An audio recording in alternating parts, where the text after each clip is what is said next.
Hi, எல்லாருக்கும் வணக்கம். நான் ஒரு விஷயம் சொல்ல விரும்புகிறதுக்காக தான் இந்த வீடியோ போடுறேன்.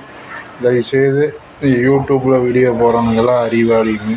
யூடியூப்பில் வீடியோ போடாமல் பார்க்குறவங்கெல்லாம் முட்டாளன்னு நினச்சி போடுறாங்க பார்த்தீங்களா, அவனுங்களை நம்பாதீங்க. அவங்க உங்களை நல்லா ஏமாத்துறாங்க.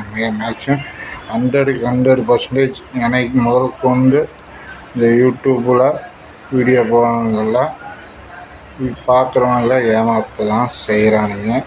நீங்கள் அதுக்கு பலிகடாக ஆயிடாதீங்க. தயவுசெய்து உங்கள் வாழ்க்கையை பாருங்கள். அவங்கவுங்க காசுக்காக அவன் என்ன வேணாலும் செய்கிறானுங்க. நல்லா பொய்யும் பித்தலாட்டம் பண்ணுறவனுங்க தான் யூடியூப்பில் இருக்கிறவனுங்க. தயவுசெய்து அதையும் நம்பிடாதீங்க. யாராக இருந்தாலும் என்னையும் முதல் கொண்டு நம்பாதீங்க. நீங்கள் பார்க்குறீங்களா, கடந்து போயிட்டே இருங்க. நல்ல இன்ஃபர்மேஷன் ஓகேவா, அதை மட்டும் கேதர் பண்ணிக்கிங்க. மற்றதெல்லாம் எதையுமே மனசில் பர்சனலாகவும் எமோஷனலாகவும் கனெக்ட் ஆகாதீங்க. நம்ம பார்க்குறீங்களா, அவ்வளோதான். நல்லா யூடியூபர்ஸ் இருக்கிறாங்க. அவங்க மத்தியில் நிறையா பேர் ஃப்ராடு பண்ணுறவங்க இருக்க தான் செய்கிறாங்க. 99% பேர் ஃப்ராடு தான் பண்ணுறாங்க. சரிங்களா, பாய்.